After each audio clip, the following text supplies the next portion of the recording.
I will abbreviate. When I was the dean at NYIT, I was asked to pick a topic for this at the Center of Architecture and have a discussion. And of course, it was history that interested me. And I called my topic Essential History. There are many kinds of history, but I was very concerned at that moment about all of this dismissiveness about how important history is to education in architecture. And I guess perhaps it was the same story in art. And I even hired a professor who once came up to me and said, well, who talks about Michelangelo anymore? And my action was, well, maybe I should just fire you. I don't know. I mean, really and truly, this is ridiculous. But in any event, my subject was history. And I did make a quote for those of you who didn't hear it, and it was from History as a System and Other Essays on the Philosophy of History by Ortega y Gasset. History, I quote, is a system of human experience linked in a single inexorable chain. Hence, nothing can be truly clear in history until everything is clear. So in any event, I cannot broach the whole subject of all histories. I am mostly interested right now and always in visual history and in architectural history. So I was saying before I was interrupted that you can analyze history, you can dissect history, you can look at history. And the tradition of most art historians is you look at history like Rudolf Wittkover did, the Architectural Principles in the Age of Humanism, to a lesser degree, James Ackerman. Certainly Ernst Gombrich was a straight historian. And that meant you looked at what you saw, you documented it, you specified its dates, and you talked about what you saw. And those are facts. And because I was educated by Colin Rowe, he would always remind me and say, Judy, facts are like cows. If you look them in the face long enough, they go away. So though I know the facts, that was not my particular interest because it didn't serve me in necessarily understanding how to use history as my bag of tricks or as my anthology of ideas as I approached my own design. So I would say that I then, while I was dean in 2013, applied to become a fellow of the American Institute of Architects. And you need to write a 30, if you are granted a fellowship, they read it at your ceremony. And you have to be able to have offered something to the profession, and in my case, education, that is of significance. And this is my statement, or that they rewrote for me. DiMaio is an architect, educator, and influential design strategist. Her research-based design approach has repositioned history as an active transhistorical component in the design process, expanding the repertoire of architectural strategies for students and professionals.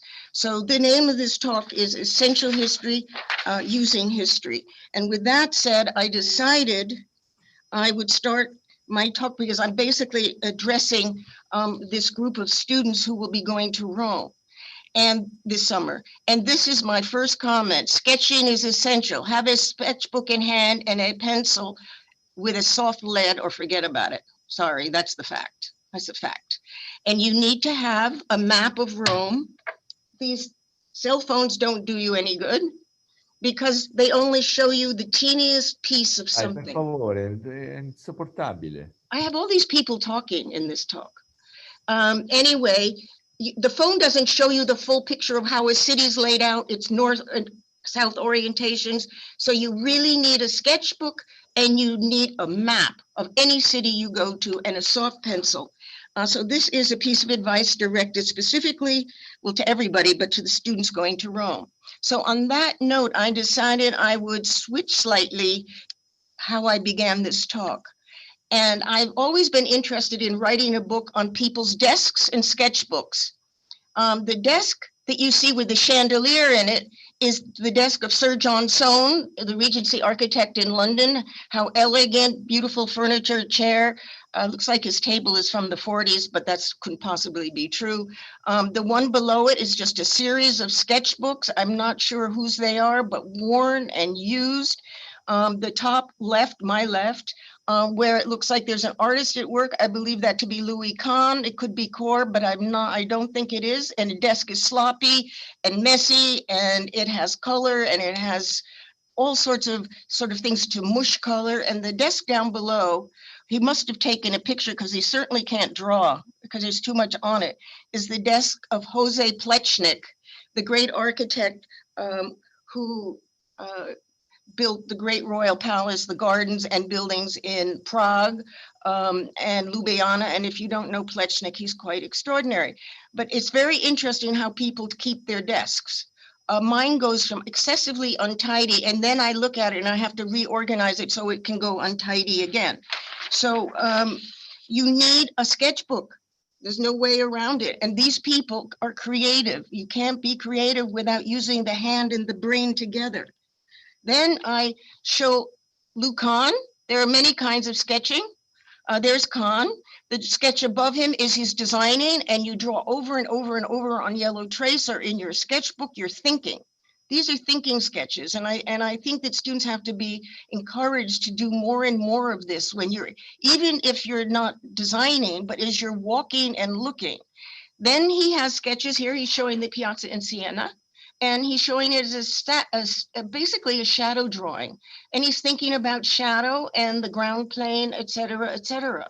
You have to think about all of these things when you're studying history and place. And then, of course, he can do a drawing that's more straightforward, which is his drawing of Venice, looking towards the clock tower and the Basilica of San Marco from the Piazzetta, but it's abstract. It's not sitting there making a precise exact drawing cum the École des Beaux-Arts, which of course is one method of sketching, and it is up to the temperament of those, their methodology, their pedagogy, how you want to approach sketching and drawing. This is Le Corbusier, and up in the upper corner is a beautiful drawing of the Villa Lante by Giulio Romano in Rome, not to be confused with the Villa Lante in Bagnaia, and he's clearly in that drawing very interested in the wall that supports the villa, or actually the villa stands behind the wall. I take that back. The villa is part of the wall. In that balcony, I don't know if you can see my arrow. Can you see my arrow? No. Is part of the villa. We actually can. Sorry, we actually can see your arrow. Okay, perfect. So this is the villa, and he's very interested in the articulation or non-articulation of the facade. Giulio Romano suppressed the pilasters to make everything shallow. And Corb is looking at this drawing with whatever his specific interest is. He doesn't just choose something to draw, nor do I for that matter, most people don't, unless there's something that you want to know and that it's telling you. Now, Corb can make beautiful, casual vignette sketches of interiors, thinking about his spatial ideas. But also, when he went to Rome, he synthesized Rome into compilation of Colosseum, probably that's the Hadrian's tomb, the Piazza Navona, Stadium of Diocletian, the Wall of Rome, the Pyramid of Caius Cestius, who knows? He compressed them all, and the drawing tells you exactly what he was thinking, that Rome is made up of geometric spatial forms, cylinder, pyramidal, cube, elongated cylinder, rectangle, and sphere. That's what he's talking about. He's thinking. He's not just documenting a fact. And he also annotates, as you can see in the lower drawing, where he's thinking about his architecture and what we call the free plan. But for me, the most important drawing here, well, aside from the synthesis of Rome, is how he chose to draw the Parthenon. He just drew a rock, darkened it up, made an irregular shape, and plopped on top of it a rectangle with the suggestion of columns. That's all you need to know where it is. And it's so powerful without having to register every detail. And this is the realm in which I choose to sketch, because I'm too busy trying to sketch, read, and walk all at the same time, that I don't want to stop and allocate time to just document something. I want to use it. I really, really want to use it. And then I want to flip subjects to go into history more specifically. For those who don't know, this is Julia Morgan, really one of the most significant. She's a California architect and one of the very first women architects. And you can see she's very concerned, unfortunately, but true, to dress like a man, because she was in definitely a man's world. This is her being photographed, not in a professional shot, but this is her professionally.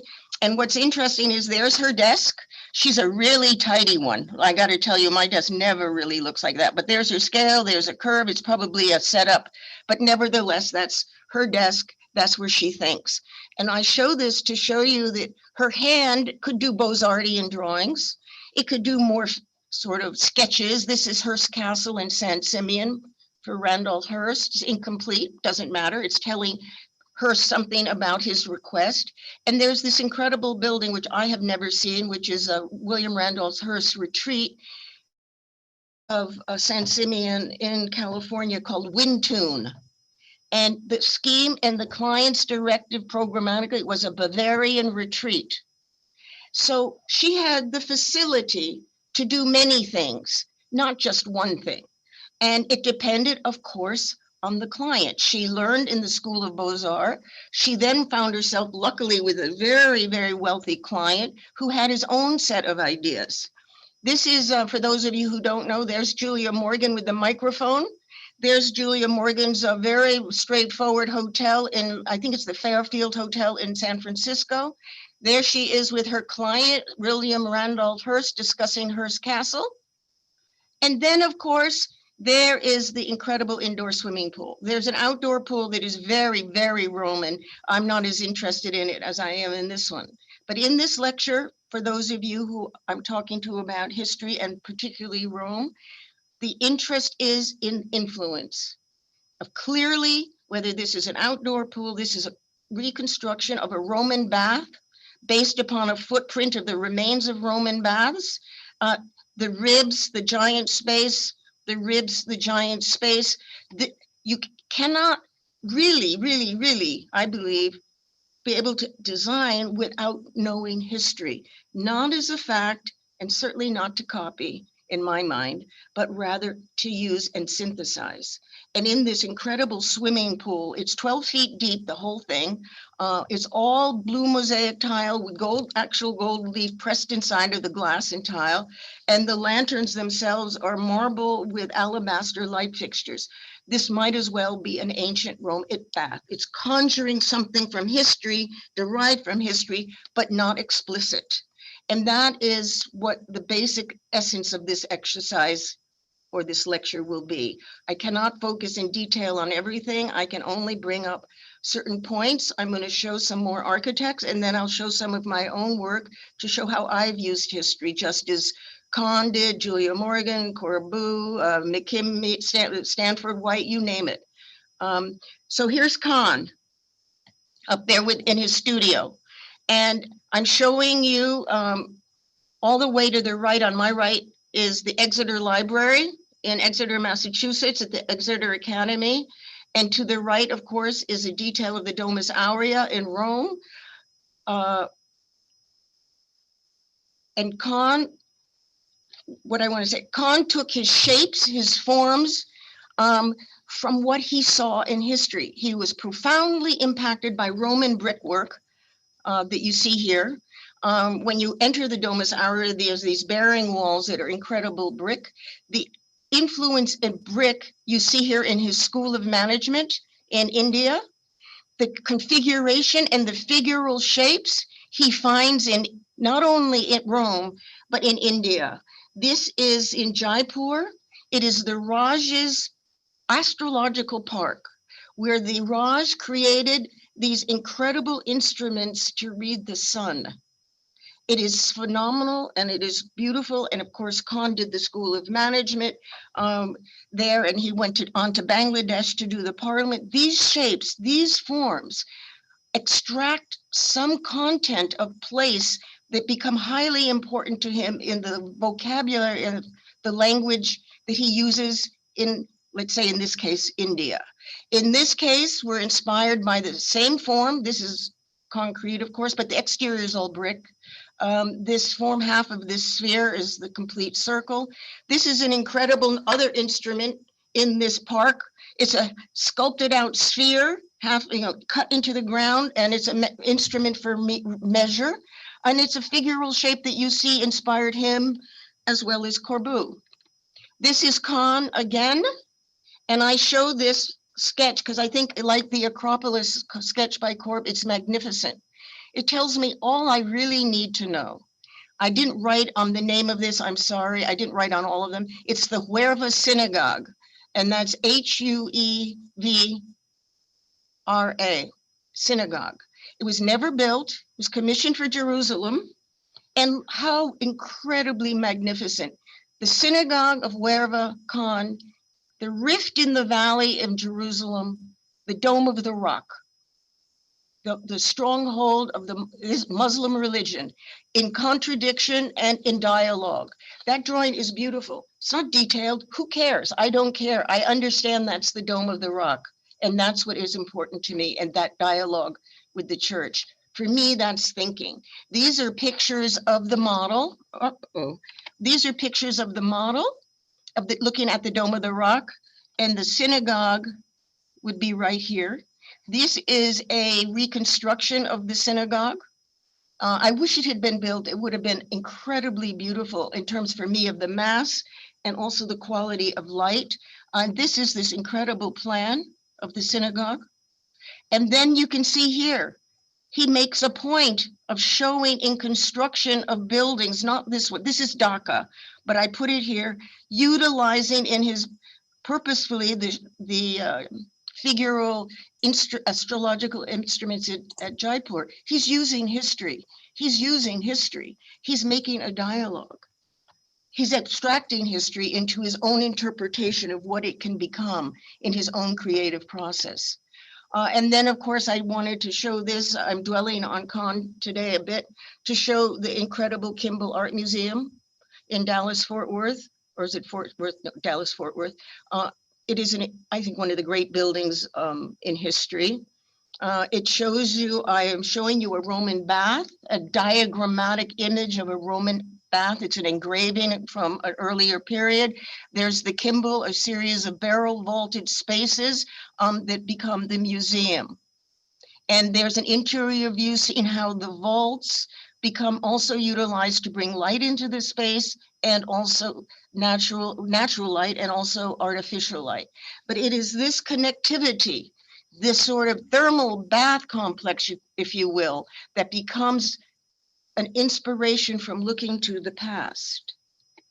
Then on Corb, I have one image only for you. This addresses against students that are going. And certainly the students I've had in Rome, if any are listening, you've seen me talk. We've been to Santa Maria and Cosmedin. It was Corbusier's favorite church in Rome. It was an early Christian church. It wasn't a Renaissance church.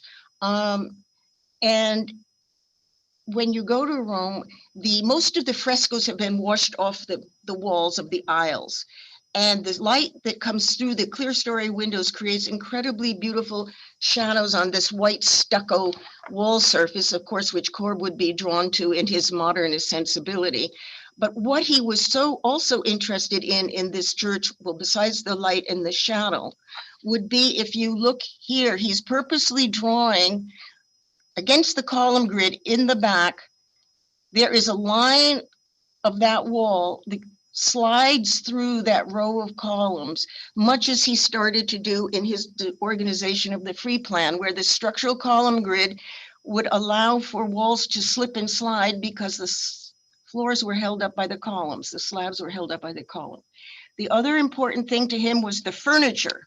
And I say furniture that existed in Byzantine churches. Floating in the middle of Santa Maria and Cosmedin and most of these early Christian churches is this precinct that is laid upon the floor, which could almost be like a chessboard. You can place it wherever you want. You can trap it between the grid lines of the floor, as this one is here. You see, these are the floor line, or it could be slipped off and not aligned to anything. But what also interested him is the precinct wall becomes a pulpit. The pulpit is built on You enter the pulpit from here, you can hardly see it, but you see the open book, which is where the Bible is placed. And then on the other side, we have the other piece of furniture that's clipped onto the wall. It's also the objects that Corb is extracting. He see in the very carefully in this image, he drew the pulpit, the open book. He's obviously showing this in another, I'm not sure this one is Santa Maria and Cosmedin, but you can see the open book here. And then Corb is studying the furniture. And when he went on to build Longchamp in France, it is so clear where he gets his notion on the outside chapel. The distribution of the bits and pieces, the furniture is inspired clearly by what he was learning and what he saw, at least in this instance, in Rome. He's synthesizing, he's extracting, he's using. And then I show you this, we're shifting gears slightly. Again, a lot for those third-year students going to Rome. This is the essence of if you want to learn a city, and if you want to learn about history, and you want to learn how to design. Look to see, read, and sketch. That's the bottom line. And I was not going to show this picture of me look to see. It's a very, very long time ago. I was on a field trip at the American Academy at the Bay of Naples. And somebody, I don't know who sent me this, took this picture. And what amazes me is, I tell you, a fire wouldn't have heard it, because the intensity of which I'm staring at that Roman statue that was extracted from the sea is intense looking. I wanted to understand, and you don't understand by taking a photo. You can go back to a photo, you understand by using your eyes and looking. I'm now, as you can see in the other picture, reading my Bible. My Bible is that red book, which is the TCI Guide to Rome. And this is one of my many sketchbooks, which I had with me on that trip. And this is all because up here, what you see is Rome is so complicated. It's so many layers of history. It's so many things. This is a plan of the former Urbis, the urban form of Rome by a man named Lanciani. It's in the library in Rome. And it's in the library here, certainly. It shows the footprint in black of the old St. Peter's. And then it shows you Michelangelo's church combined with the nave added later, and then Bernini's colonnade. Everything in red is what's there. Everything in black is what's there. Gray is what's underground or not visible. And that's, I put this image in here because it's pretty discernible. Whereas over here, you see the Pantheon, it's black because it exists. Here you see the Piazza Navona or Stadium of Domitian. You see a little black area here, here, and here. That's because you can see them. They're exposed. Gray means it's underground or completion of a form. You can see the Roman roads running through here, but everything in red, if you look at these lines, are the roads of modern Rome. So you know those dehydrated sponges that you get, and then you buy them at sur la table or at Williams Sonoma, and you put them in water and they expand. This is Rome. If you could take that drawing and put it in water, it would become totally expanded, all the layers. And there's no way to learn any of this if you don't look hard. And the good luxury about being in Rome is there's so many things to see and do, but most of it really is about art, architecture, culture, and beauty. And remember what I said at my last lecture, repose is unworthy of a citizen of Rome. It's Piranesi, and it's unworthy of a student of Rome. So keep those things in mind. Then I want to show you this set of images. When I, in 2009, was invited to be the Colin Rowe resident at the American Academy, I was blessed with this extraordinary triple height studio. This shows my studio. That's the door to the courtyard. And this is my space. Uncharacteristically, I place the desk in the middle of the room. Usually I like to have my desks at the perimeter. I thought I would try out a new experiment. And then in the winter, when this became too cold, they moved me to another studio in the Academy building. And I got it in my head. I wanted to do a different kind of drawing or sketch. And I bought this thick book in Venice with very thick pages. And I wanted to think about extraction. I wanted to think about all the fragments that are found in Rome and how they dig a hole and then it exposes figure, like things of figural nature. And I had a collection of lots of little plaster bits and pieces of capitals, of columns, and I glued all the pages together and I started extracting a whole, and I collaged, because in Rome, when you go to Rome, a lot of fragments are stuck in the wall. And I am trying to make an excavation here. And if you flip through the pages, it goes to different levels and it's less and less that's exposed. So as I'm getting closer to the surface, I am trying to excavate more and more information. I didn't finish this, unfortunately. It's in Rome now, but I haven't gone back to it. But notice the map on my desk, always the map of Rome, and my Bible, the guide to Rome. But this is another form of sketching. It's a montage, it's a collage. I wanted to dig, and I needed fragments. And I'll be very honest with you, this fragment here, that statue, that's the head. Well, maybe that's not the head of that statue. I wanted a whole torso. So I went to a souvenir stand and I bought one, and I threw it on the ground and I broke it.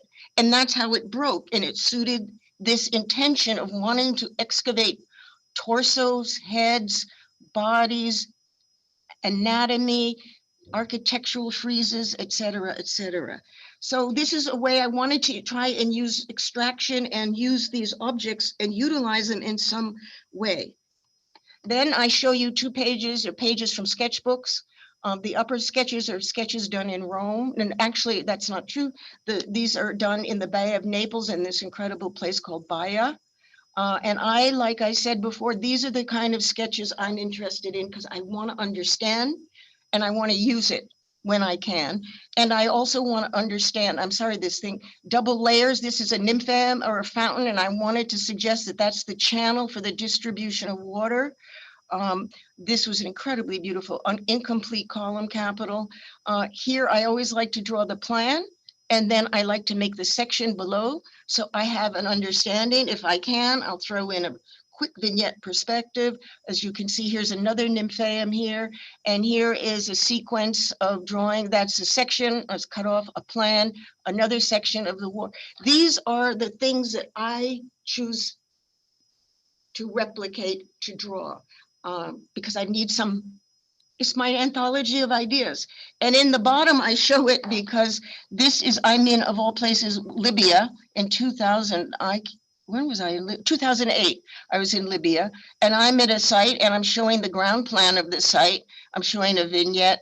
And then I was very, very interested because it's Apollonia. I find the calligraphy, Arabic calligraphy unbelievably beautiful. So I got it in my head that I wanted to write it and learn some of the language, and then of course to copy it. And this spells Tripoli.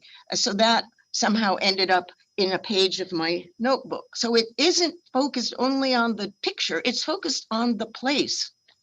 These are quickly some more sketches. I'm not going to say very much. I always draw the plan. This is a nymphaeum. That drawing I showed a bit of, that's at Pompeii. On annotation, this is showing you the section and the idea that water was held in a channel.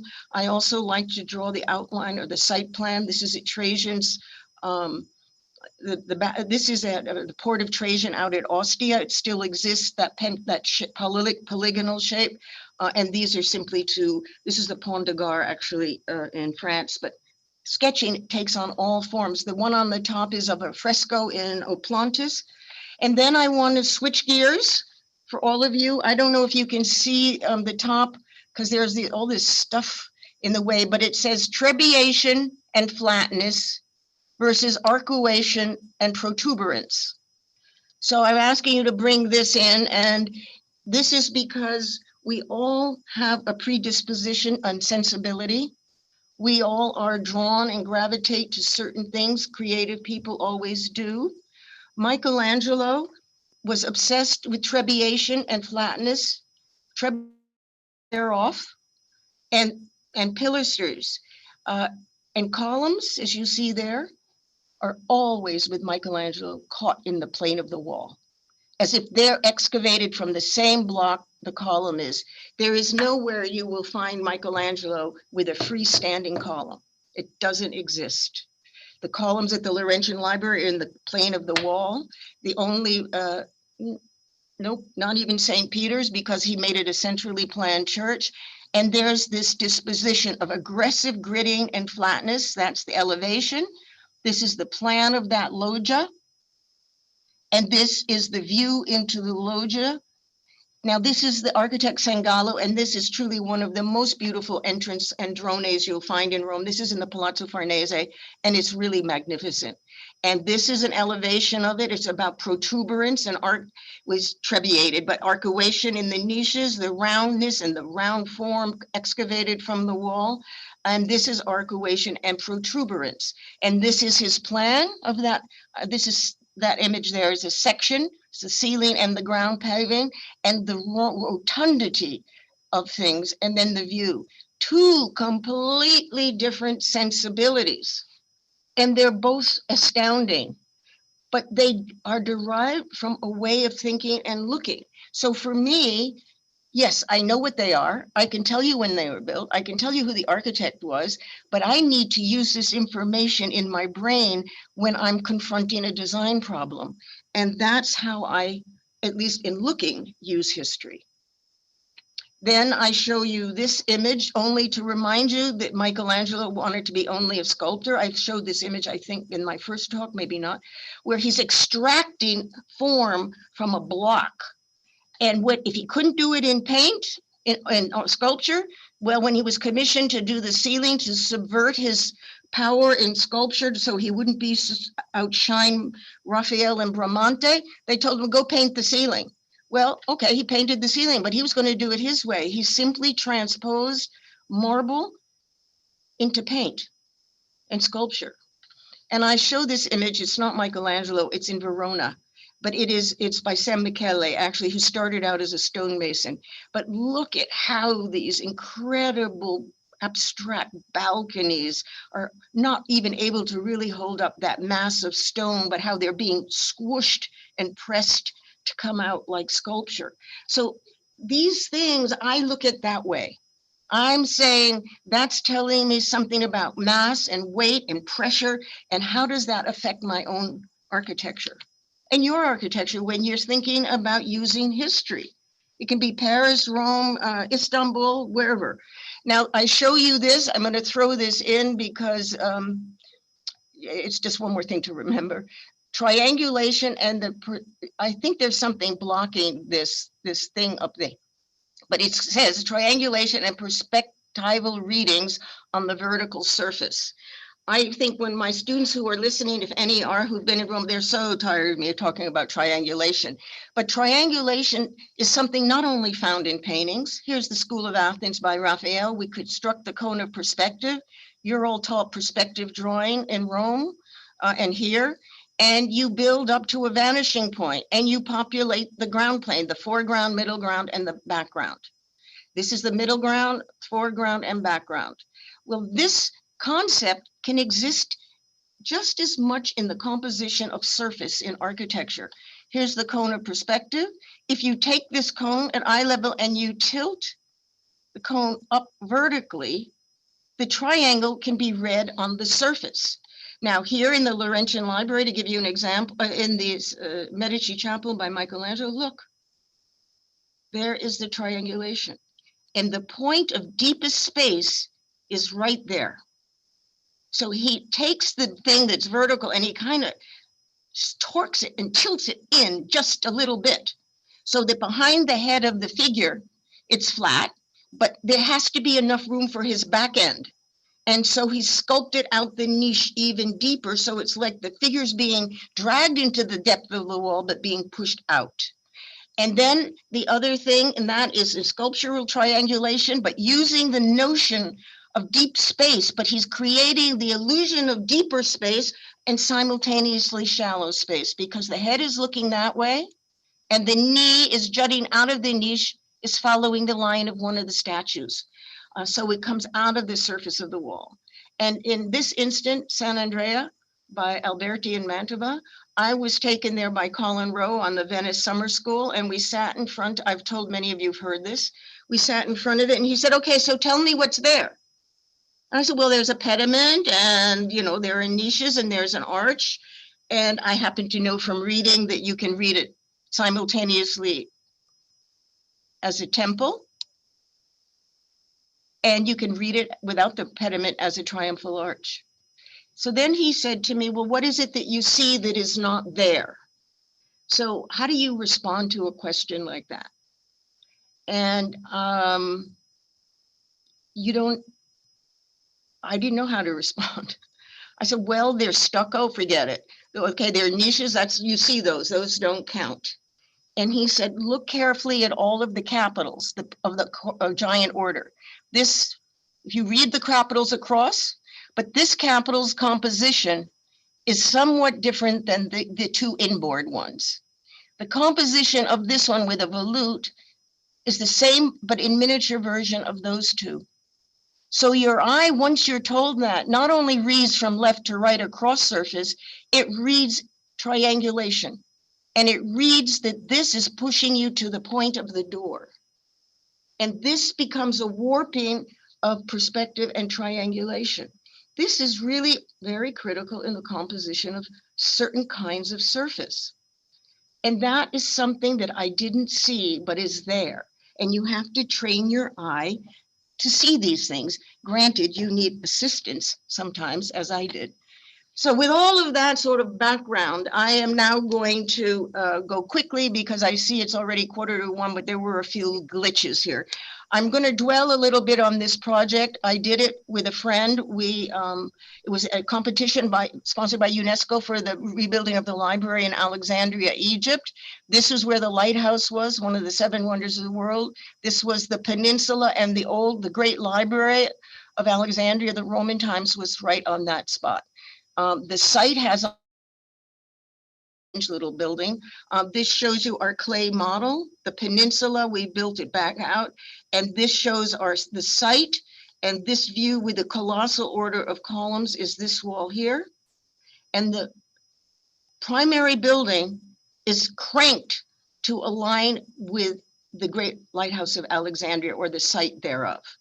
So the peninsula has an alignment with the exedra, but the building itself is aligned to the direction of the lighthouse. This is the library block. This is the school study space, and this is the block of the library. But the important thing here to understand is there's a crank. Everything is, in this instance, we're thinking in the study sketch about pochette, exedras, things ancient Roman, ancient Greek, whatever you choose. And we use a colossal set of orders of columns that you see there. Then there's the issue of how to design it. And this is the enclosing wall of the book stacks, the closed stacks. This is the entrance right here through the stacks. This is the first scheme we did, which was flattening out the Colosseum, because remember, the Romans were obsessed with wall architecture. Unlike the Greeks, you processed around a Greek temple and then went in. The Romans approached axially. They were predisposed to wall architecture and surface. And the application of architectural elements like columns and pilasters is always on the wall.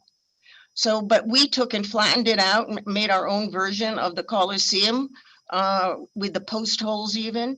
But for some reason, we wanted to push it even farther. So we started to transform it into a much more abstracted surface where you find, yes, columns embedded in the plane of the wall, slit windows that are, this is a grade.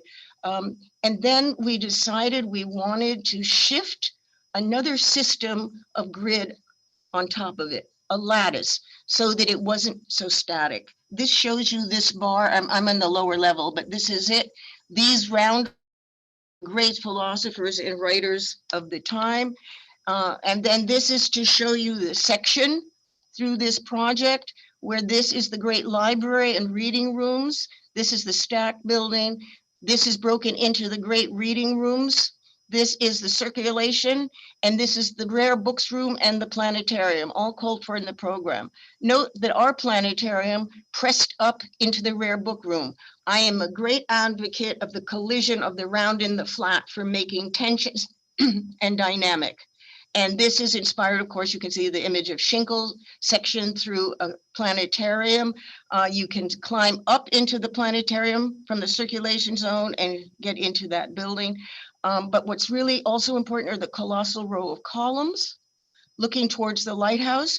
And if you see the inboard row of colossal columns, in those columns is a teeny door, and those are the book carrels. Those are the study carrels. So in the littlest, the biggest thing contains the littlest thing, the brain. And there's one window in those inner board of columns that is oriented towards the lighthouse, not aligned to be between the intercolumnation. So this is all inspired by history. It's all inspired by Schinkel. It's inspired by orientations. It's inspired by what something colossal is versus what something teeny is, and the program of a library. And this is to show you a detail of that wall once we completed it. This is at the entrance point through the library stacks. And you can see that the notion of bringing these pictures in is I was interested in the grid, but not completely interested in the grid. This is the gridded system on a Renaissance palazzo in Velletri, the Municipio. This is Tirani in the 30s. In my opinion, if you punch out all of those openings, you're left with a three-dimensional grid. And I bring that in just in a superficial way in this project, because we were thinking about grids, and one grid being static, and one grid maybe suggesting that something's sliding behind it.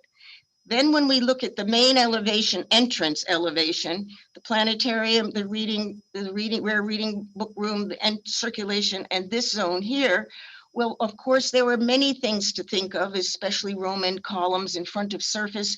But what particularly interested me here was the composition of the whole, where this is equivalent to the loggia of the asymmetries, the loggias of the Palazzo Cadoro in Venice, the zone in between, which is here, the zone over here, which is trying to tie that together, the pushing of this sphere up into the plane of that. It's trying to deal with asymmetries and how to tie many things together. And you'll see there was slack left over, so that we piled columns up to help us turn the corner to become part of that colossal wall. Now I switch gears and I'm going to a building, and I'm not talking chronology here at all, that I did at ABC when I moved back to Rome from teaching in Notre Dame for 4 years or 3 years in Rome way back. I went to KPF because I wanted my license. And I was asked to be the senior designer on a building for ABC Television, West 66th Street. Some of you may have seen this. This is the first scheme, the model. The window plane is passive and set back. It is inspired by things that I've seen that are Roman, which were gridded surfaces, etc.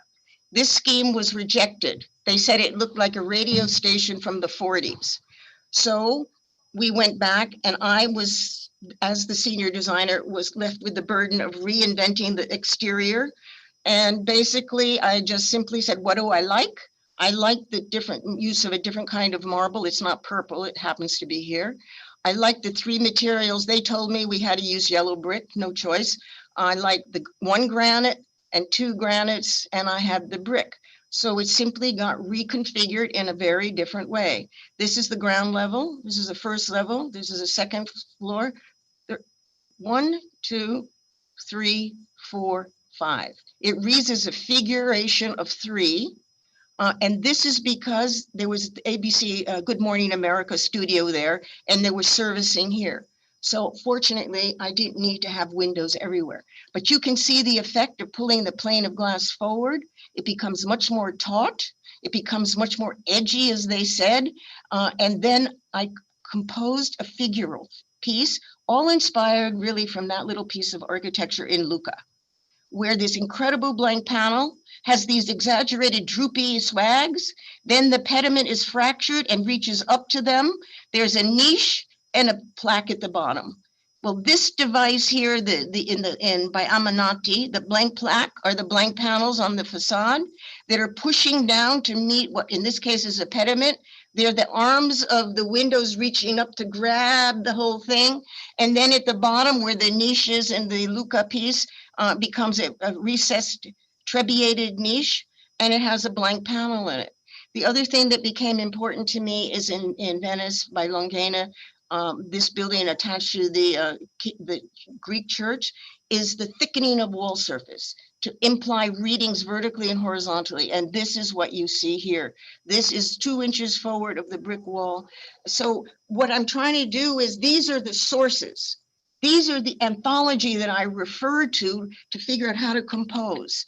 And then, of course, it was looking at great library by Mackintosh in Glasgow, and now looking most particularly at the surface of the plane of glass in relation to the wall surface. Here, the glass is taut with a reveal. Here they become almost like bay windows, but the glass is prominent. And that's exactly where this notion of the revealed windows on ABC came to make this thing particularly taut. Then I show you this. This is the lobby of ABC. The first lobby was rejected because they said it looked too much like a lobby of a hotel. It was marble. So, well, that was a sweat. But in any event, the guy who was working with me, who I had assigned to do the lobby, I said, let's go look at Italy. Let's go look at Michelangelo. Because Michelangelo, in this facade of the Church of San Lorenzo, which was never built, it's the model, it was intended to be an architectural framework for the display of course, sculpture. That's what he wanted to do. So the roundels, the blank empty niches, et cetera, were all intended for sculpture. So architecture becomes the scaffolding for three-dimensional figural material. So with that in mind, we made a model. We gestured to the Renaissance with a figure from Botticelli's Primavera. And this is the wall. It's a module system of 2'6" modules with a gridded system that has these sort of intersecting caps, which can be aluminum, unscrewed, and you can pop them out so you can get backlit television sets. You can get, if you look at the study sketch, you can get TV screens set in there in the depth, or as I say, backlit images. And then as you move up the space, it warps out to become a lighting sconce. So the wall has the capacity to become more than one thing at a time. And if I were to analyze Giulio Romano, particularly in his house in Mantova, I would talk about he syncopates moves, and that's where I learned that lesson. But these are lessons: create an armature, a scaffold, and then impose the figure. This is an example of how to use history. Did I show the client at ABC a church facade? No way. This is a private language for me and my teams, or how to get about to achieve an architecture. And this is what, when I showed these ideas to Professor, well, no, he is a professor, but to the architect that I worked with on this in the lobby, David Diamond, this is what he came up with. And we obviously used marble on the ground plane. Okay, I switch gears again, my obsession with the grid and flattening. One thing I neglected to say, my predisposition is much more in the realm of Michelangelo's, in that I much prefer to think about flatness and suppression of depth in tautness. That tends to be something that I'm particularly interested in. Now, this is a building in 1200 New York Island, Washington, D.C. It was a triangular site. And we had always it was an office building problem of these corners. I would never do the corner that way again, but there you are.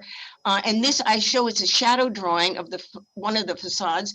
And you can see how much it looks like a grid, a lattice, a series of layers of different grid systems that are running through the surface. The yellow is limestone. There's another implement of that granite system. And then there's this, what I wanted to see is an alabaster sort of lattice that is the third layer. So this is layer 1 is the pink stone, layer 2 is the brick, and layer 3 is the alabaster white stone, and then I guess layer 4 it would be the glass. And this becomes a way of orchestrating and scaling, because this building is, the lower level is 1, a mezzanine is 2, this is 3, 4, 5, 6, 7.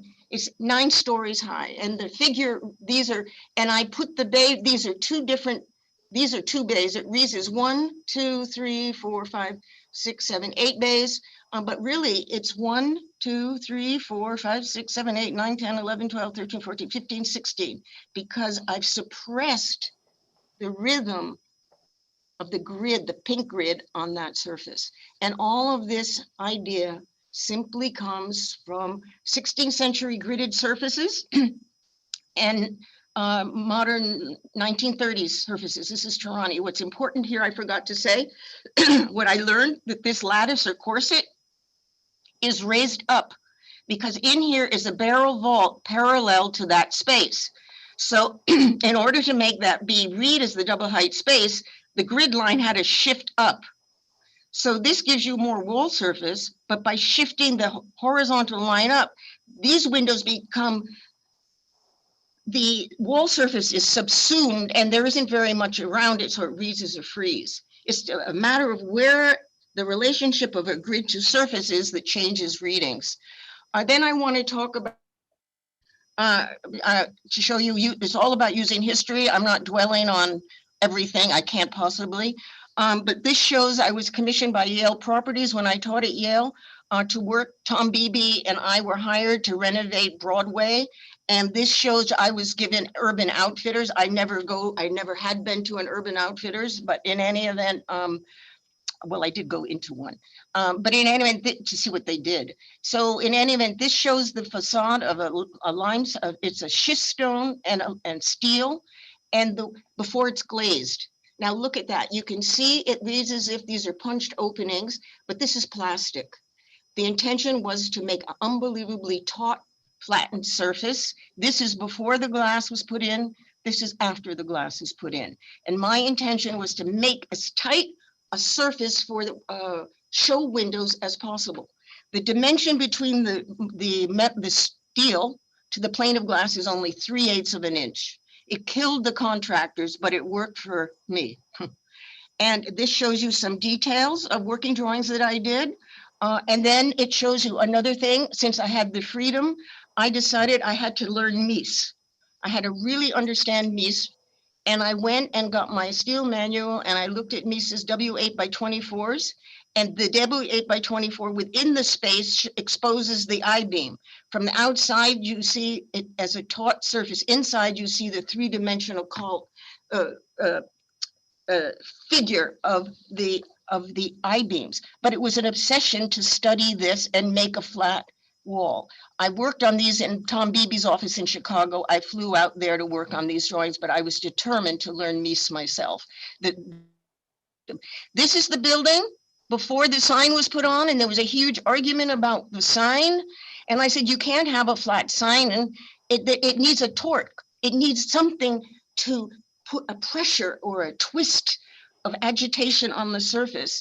And this is the sign that I came up with. It had to be the collision of something rotund with something excessively flat. And I'm giving away my secrets. What inspired me to even think like that was this image in the Medici Chapel by Michelangelo, where the statues of dawn and dusk torque off the wall. They peel off the wall where the statue of one of the princes is.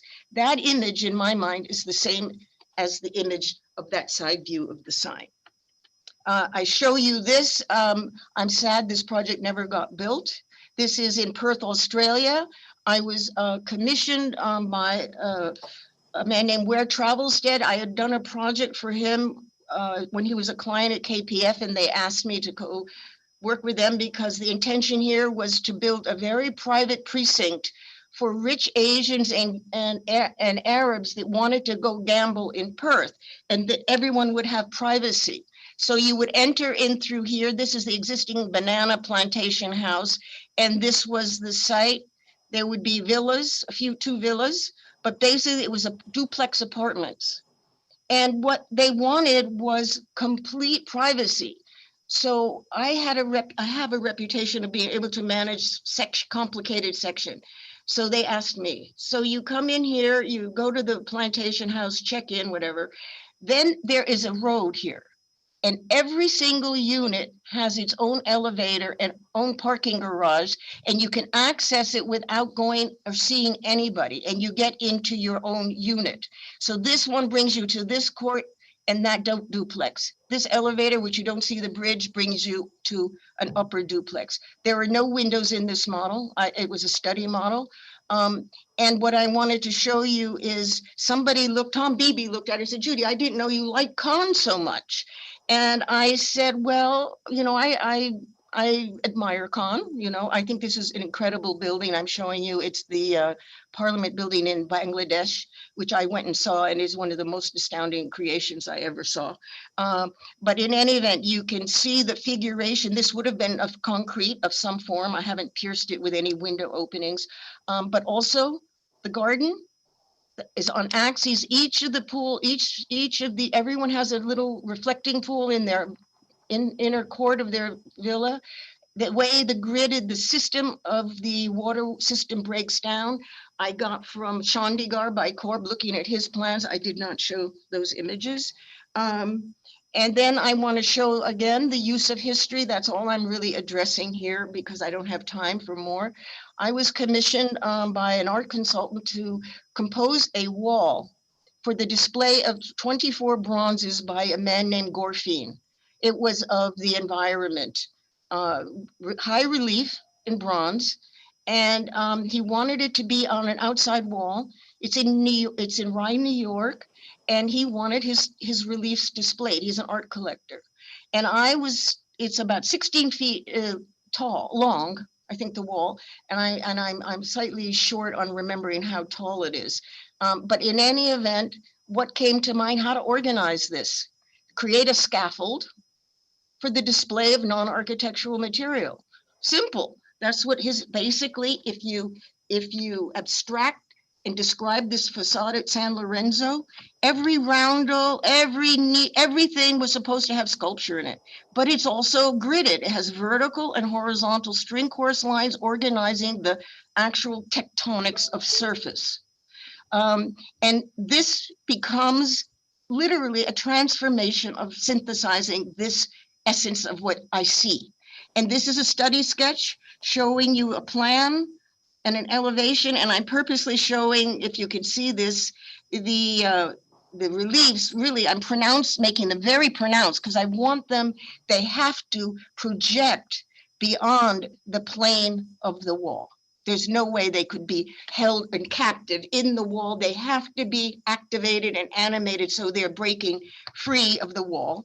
And of course, for ideas like that, again, the Medici Chapel, one of the princes, it would have never worked for Michelangelo to have cut this niche deep enough so that the prince's knees were coplanar with the architecture. No way. There had to be a dynamic of a confrontation of pressures and tensions.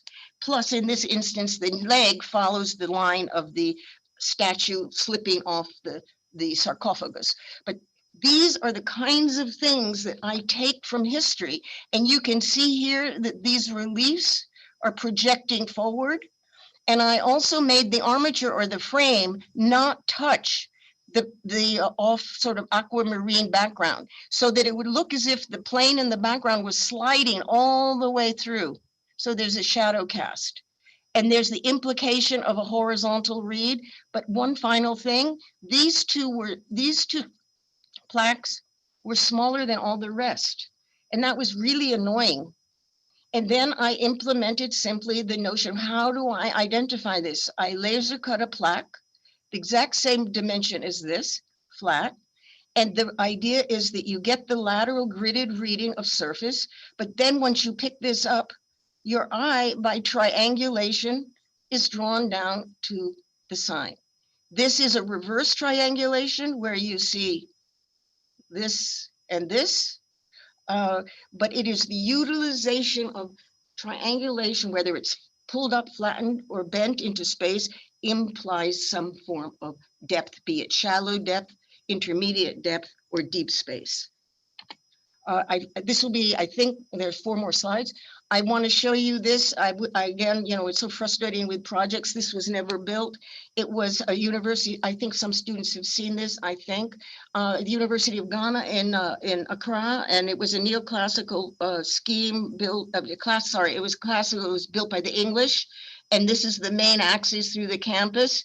And they didn't know where to put a dormitory. So they gave me a site out here in this area.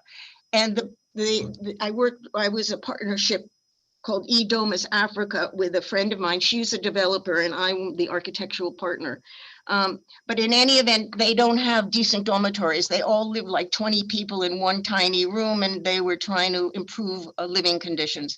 But in any event, this shows you on the secondary axes, this dormitory complex with one wall cranked, I say, to open up to the landscape. But what I'm particularly interested for this lecture to talk about only is if you look at the plan, this could expand. You can approach it this way, but each one of these buildings, the circulation is on the inner side of the court, but I'm interested in that wall. Those are the stairs, the inner court wall, and the coloration on it is to say that it would almost be like taking cookie cutters and cutting out all of the Ashanti language symbols of the people, the original inhabitants of this part of Africa, and you would put them as like almost a cookie cutter on this, through this concrete wall. This is Ronchamp. These are glazed. My wall would have been equally thick, but there'd be no glazing. There would be painted colors following the shapes of the Ashanti symbols. But the idea of this thickened wall, for instance, but no glass, was from Ronchamp. Okay, then this is 3 more slides. I want to show you another way in which I started to think about sketching way back in Rome, was my obsession with flatness of surface. This is a little notebook, and I went and bought some Strathmore, very thin, and I cut it out. I had 2 goals. I wanted to simulate at that time the patina that used to exist in Rome, which was a sort of orange, crimson, golden patina. And it's so beautiful. And then they went and painted the whole city pastel, but that's what it apparently really was. So I was interested in that, and I was interested in creating facades or surfaces where things would read in more than one way. This is very much like that screen wall, although I did this before the screen wall. And you see there's a horizontal band, there's the vertical gridding. Then I've tapped a sort of a center bay, which is obviously a literal crib of one of those, well, almost. Then I've put these 2 circles here, but this reads as a triangular reed that you see right there. The pressing down of a garland on that piece of a circle, I've learned in any number of things that I've looked at. And these are simply, this is the first one I did, and I abstract a pilaster, those are the capitals. There's a bit of a literalness here. I was looking at a Correggio room in Parma, and then, but I was also looking at garlands. I love garlands, and they're very useful as droopy things. I try not to use them in my own design or try to find a way to interpret them. I like blank panels. And the way I made the background was, it was a crimson pastel pencil. Then I put a wash of gold ink on top of it. Then I put a bit of glue and put some gold leaf. And then I applied silver leaf to make the patina. But this is another way of sketching, to think through ideas.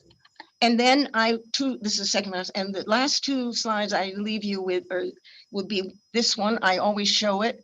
This is this incredible fresco by Bertoia. It's 16th century. It's a fresco, a partial fresco in Parma, in the municipal building. And as most of you know, because I find it to be so incredible, I would have liked this commission. Giuseppe Tirani, the great architect from Como, was commissioned by Mussolini to build something called the Danteum that was supposed to exist across from the Basilica of Maxentius. And it was to interpret the Divine Comedy into architecture. And this represents the 36 cantos of heaven, glass columns. The 36 cantos of heaven is a sketch by Tirani on a gridded field. This sort of circulation brings you into paradise. There's another mysterious circulation that actually doesn't go anywhere. Then there's a circulation where you skirt paradise. Supposedly you go into purgatory, and then this is inferno, and you have to get through this zone. But what I want to say here is, all I have to say in this for today is, looking is essential, and processing and synthesizing ideas and cross-referencing, which they call transhistorical when I became an FAI fellow, is, I saw this. I saw it in Harvard when I was in my history mannerist class on painting. And I went to Parma to see it. And the man that wrote this book, Tom Schumacher, wrote the book on the Danteum. I told him to go there. He had to see this painting. And he went, and it turned out that Turani did his military study. He did his military training in this very room in Parma. Turani was inspired by these figures dancing through painted crystals to interpret it into his 1930s version of paradise.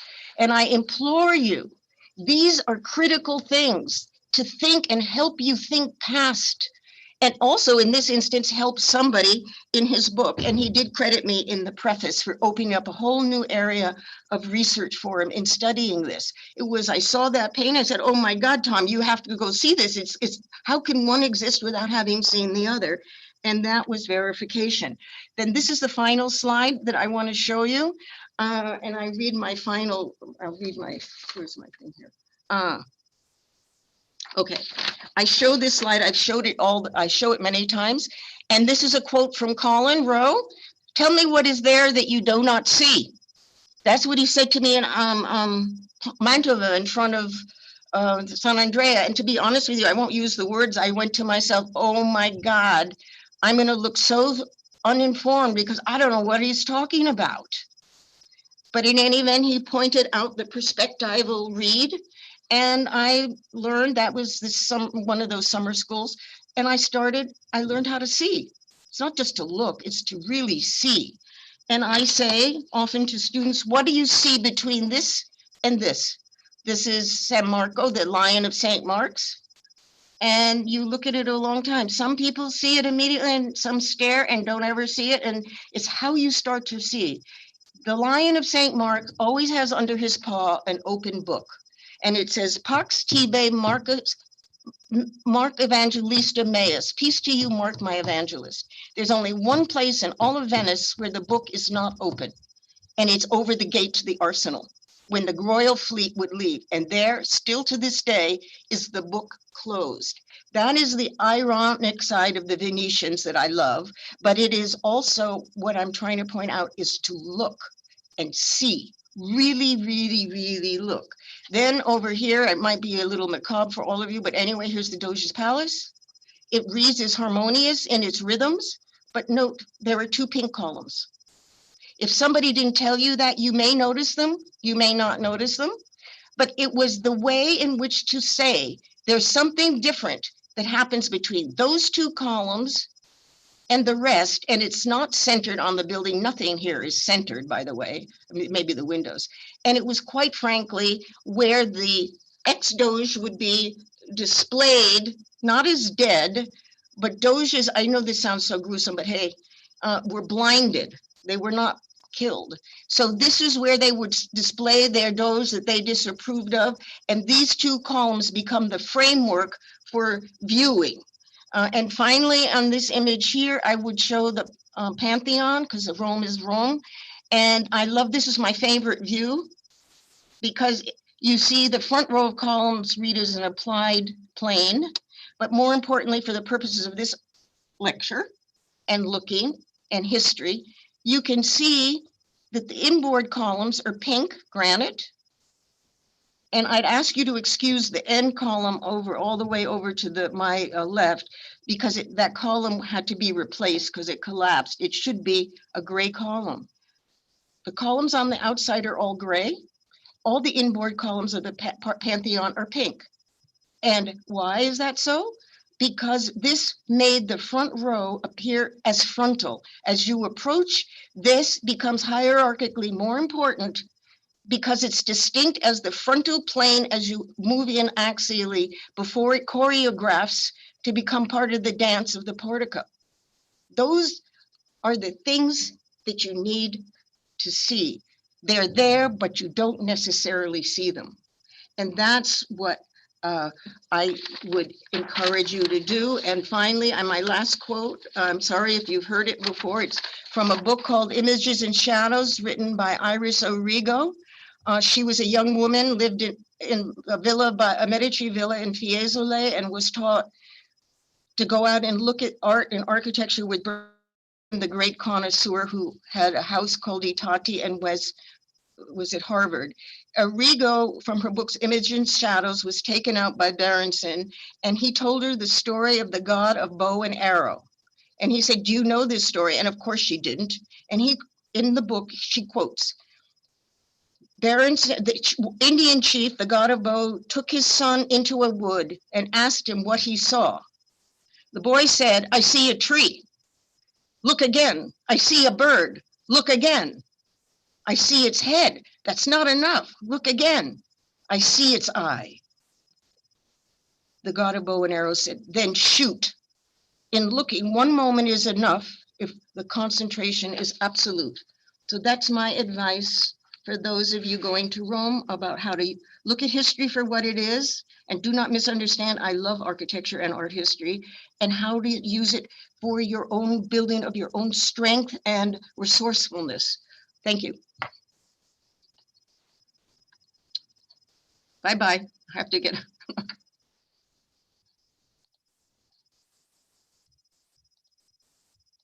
I guess, are there any questions? I don't know. Can you hear me? Yes, we can hear you. If anyone wants to ask, I guess I can answer a question. Oh, I'm not showing that, so that one I'm not using. It's not of use. Okay, well, thank you very much. Have a great day. Hi, Giovanna. Thank you, Thanks so much, Judy. Thank you, Judy. My pleasure. Ciao. Bye. Thank you, Judy. Bye-bye. Bye, Thomas. Bye, Elizabeth. Bye, Sam, Stephen. Bye. I can't say it to everybody, but bye.